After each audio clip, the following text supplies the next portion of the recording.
people ask me why I don't visit every single neighborhood. It's because I'm busy running a state. We have to look at the big picture, not just one broken park or one flooded street. My opponent, Amir Bess, wants to spend your money on things that don't matter to the economy, that stuff that's completely useless and won't get this economy booming. And even small things, little cleanups that it really doesn't need. All of that is just like a propaganda, so you guys can select them as your next governor. If you don't think a child's safety or childhood or a local business matters to the economy, then you shouldn't be governor. I'm here in the real world, Evan, and I'm not alone. Everyone in the village is pleading to get some assistance from the village. These people are tired of waiting for help that never comes. And you're acting like you would make a difference. This is our village. Look at this playground, Amir. I've lived here my whole life and it's only gotten worse. The wood is rotting and there's glass and litter all over the place.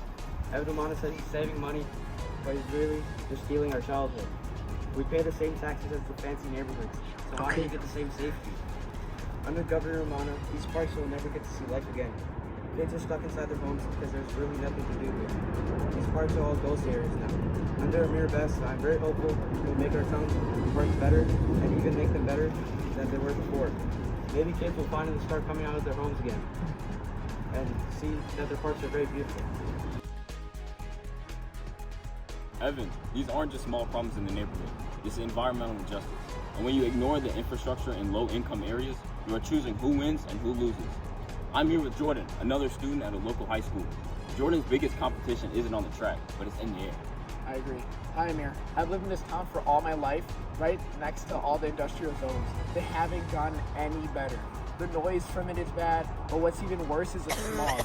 For me, this is detrimental to my performance on the field. I have to carry an inhaler in my bag at all times because of the air quality. The air quality alerts happen every single week.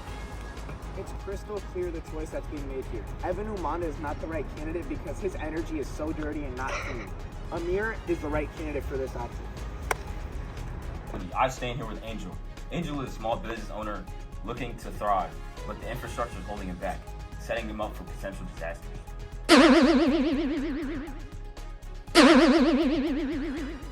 Welcome to my shop, Mr. Bess. Be careful not to slip. The floor is still a little wet from yesterday's rain, and my roof is still leaking.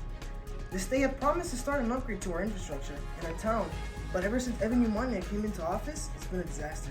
His new cutting costing has dramatically held back, and hopeful upgrades on sewage and draining system for me and my family, this is nothing like we would have hoped. My family has been running this business for decades, and for it to be the worst it has ever been, change is needed. Under Governor Umana, me and my business will get nowhere. Under Amir Bess, my business will be able to flourish as Mr. Bess will provide better infrastructure and not let my business down like my sales. They saw complaining to ask for a playground that actually gives us some type of positivity. They call him Amir puny, but he's the only one who actually showed up. You think saving a few dollars is more important than our safety, but you're wrong. A leader who only cares about the cost is a leader who doesn't care about the people. You say it is too expensive to fix the air, but what is the cost of a generation of kids with lifelong asthma? What is the cost of us not being able to play outside because of the smog? You're worried about money while we are worried about our health.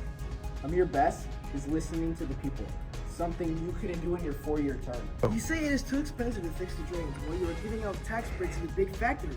I pay this state every month, and for me to get repaid with this is severely unfair. You do not deserve to hold the place in the office. We want a governor who makes progress instead of making excuses. You hear this, Evan? These are the voices of the people who are tired of the nonsense and the BS that you have during your term. These people want change. For me, my motivation is the people and the community. Environmental justice isn't the dream for the worst part of the town. It is the plan we want to follow. We will build better parks, we will protect the small businesses, and we will clean the air. You guys really think that puny, scrawny, little Amir Bess will actually make this town better? He is bluffing. He doesn't have the power to do any of that. A budget doesn't move in months. It takes years. Plus, these guys are just complaining the lower of the cost, the better it is. It is way too expensive to fix every single little issue. Personally, I think there are no issues. The economy is doing great. With these lower prices, I don't get why you guys are so rallied up for me. All right, Amir. Alright, Evan.